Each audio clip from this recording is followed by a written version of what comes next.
Bismillahirrahmanirrahim. Assalamualaikum warahmatullahi wabarakatuh. Jadi dalam video ini, kumpulan kami akan menerangkan mengenai hifzu ad-din dalam konsep peperangan. Jadi mari kita saksikan. Memelihara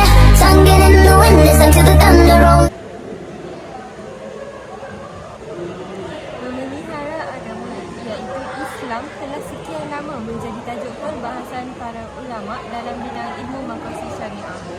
Prinsip ini menjadi perkara utama dan tertinggi dalam perkara maslahat daruriyat atau kepentingan dan kebaikan yang mesti dipelihara secara mendesak selain memelihara nyawa, akal, maruah, keturunan dan harta benda. Hifzu ad-din telah ditakdirkan sebagai satu kaedah umum yang merangkumi penetapan rukun-rukun dan hukum-hukum agama dalam kehidupan dan kewujudan manusia dan segala usaha ke arah menentang segala perkara yang bertentangan dengan agama Allah Subhanahu Wa Taala seperti bid'ah, kekufuran dan lain-lain. Hifzu ad-din dianggap sebagai daruriyat yang paling penting di antara daruriyat khams.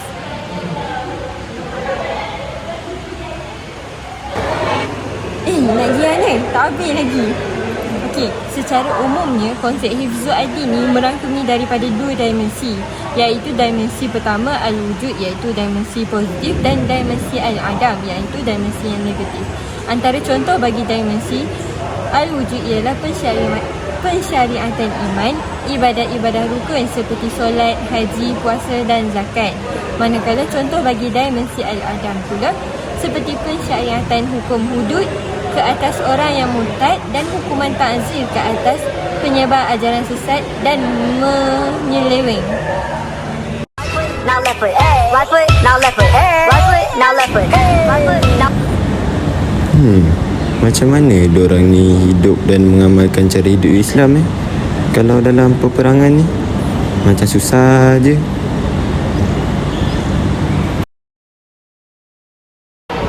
Jadi mari kita lihat lebih mendalam tentang perkara ini.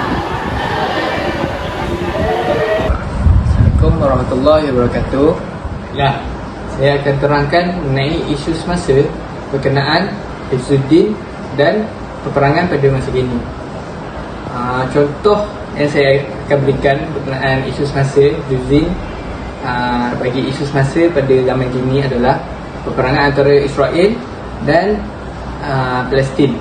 Dapat kita lihat disebabkan peperangan antara Palestin dan Israel, umat Palestin tidak dapat hifzuddin iaitu kebebasan dan kedaulatan dalam negara mereka, iaitu mereka tidak dapat mengamalkan dan membuat ajaran-ajaran Islam dengan keadaan bebas. Hal ini kerana disebabkan peperangan itu Israel telah menguasai kawasan Palestin. Sebab apa? Israel diorang nak tanah Palestin seperti Baitul Maqdis, sebabkan diorang yakin bahawa sebenarnya tanah Palestin itu adalah tanah mereka. Jadi disebabkan itu dapat kita lihat walaupun Palestin adalah sebuah negara, tapi dia pun nak buat apa-apa pun dia tak boleh buat dengan bebas. Sebab tentera Israel tu dia kontrol banyak perkara. Macam dia nak solat ke, tentera Israel akan jaga kawasan tu. So kalau dia orang buat macam dia orang lawan ke apa, dia orang buat macam satu kelompok macam nak lawan Yahudi sebab nak buat ni, kena tembak macam tu je. Sebab tu kita dapat lihat banyak rakyat Palestin kena tembak apa. Jadi daripada isu ni kita dapat nampak lah dari mana peperangan antara Israel dan Palestin ni menyebabkan rakyat Palestin tidak dapat mencapai hifzuddin, di mana mereka tidak dapat kebebasan dalam melakukan ibadah. Baiklah, seterusnya adalah isu yang seterusnya berkaitan dengan hifzu ad-din dalam peperangan ialah konflik di antara India dan Pakistan. Konflik di antara India dan Pakistan ialah konflik di antara perebutan Kashmir. Seperti yang kita tahu, Kashmir ialah sebuah daerah yang penuh dan kaya dengan kesuburan tanah mereka kecantikan alam semula jadi, dan di situlah berpusatnya pusat jana kuasa elektrik.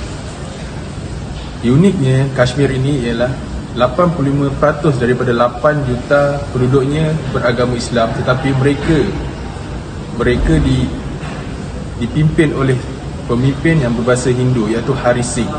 Perkara ini lama kelamaan memberi kesan kepada pemerintahan Kashmir kerana Hari Singh telah meminta pertolongan tentera India untuk menyelesaikan masalah-masalah di dalam Kashmir. Ini telah mengakibatkan India mempunyai minat untuk mengambil Kashmir sepenuhnya. Pakistan juga telah mengambil tindakan dengan meminta PBB untuk masuk bertanya untuk mengurangkan tekanan yang diberikan oleh pihak tentera India dan keganasan yang dilakukan umat Islam. Setiap perkara yang kita lakukan perlulah berpandukan kepada dalil. Oleh itu, marilah kita lihat dalil mengenai hifzu ad-din dalam peperangan. Bismillahirrahmanirrahim. Assalamualaikum warahmatullahi wabarakatuh. Okay, nama saya Afnan Wajdi bin Muhammad Sofi, nombor metrik 2200710. Okey, saya ingin memberi beberapa dalil berkaitan dengan isu hifzu ad-din dalam peperangan di dalam Islam. Okey, saya ambil dalil daripada surah Al-Hajj ayat yang ke-39 yang berbunyi a'udzubillahi minasyaitonirrajim. Udhina lilladzina yuqataluna biannahum zulimu wa innallaha ala nasrihim laqadir. Okey, maksud ayat yang telah saya baca tadi adalah diizinkan berperang bagi orang-orang Islam yang telah diperangi, kerana sesungguhnya mereka telah dianiaya dan sesungguhnya Allah amat berkuasa untuk menolong mereka mencapai kemenangan. Okey, berdasarkan ayat yang telah saya baca tadi, Allah telah memberi keizinan untuk berperang adalah sebab utamanya bagi mengelakkan berlakunya kerosakan yang lebih besar. Okey, selain daripada itu, Allah telah berfirman bahawa Dia akan menolong orang yang berperang demi menegakkan agama. Maka kita sebagai umat Islam mestilah berusaha bersungguh-sungguh untuk memelihara agama kita walau apa cara sekalipun. Okey, untuk dalil yang kedua, saya ambil dalam surah Al-Baqarah ayat yang ke-190 yang berbunyi a'udzubillahi minasyaitonirrajim.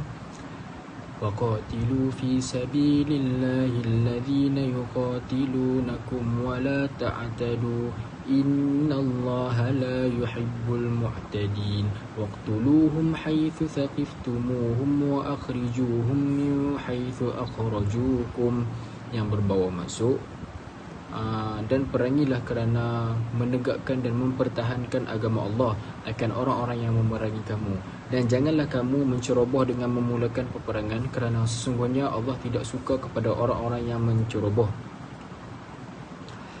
Dan bunuhlah mereka, iaitu musuh-musuh yang memerangi kamu di mana sahaja kamu dapati mereka, dan usirlah mereka dari tempat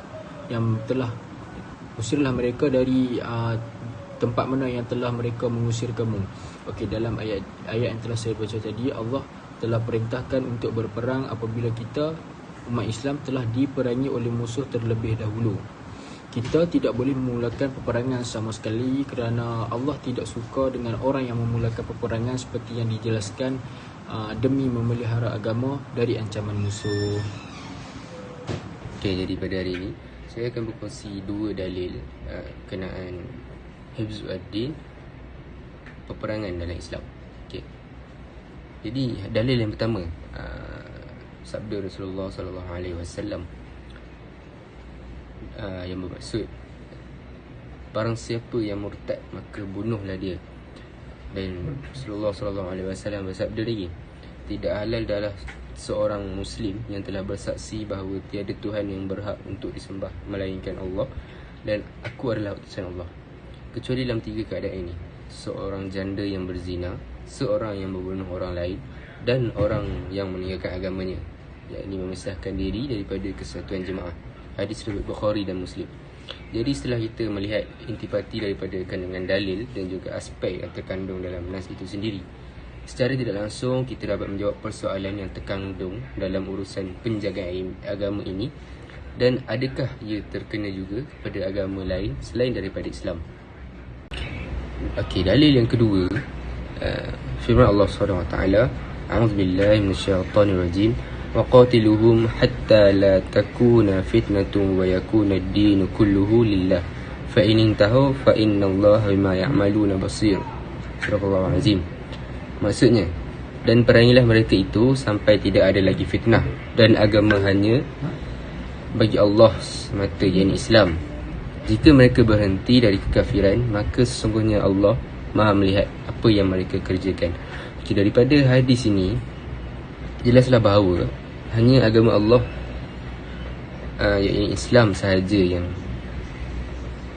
diterima di sisi Allah. Jadi barang siapa yang murtad, jadi mereka boleh diperangi dan halal darah bagi mereka.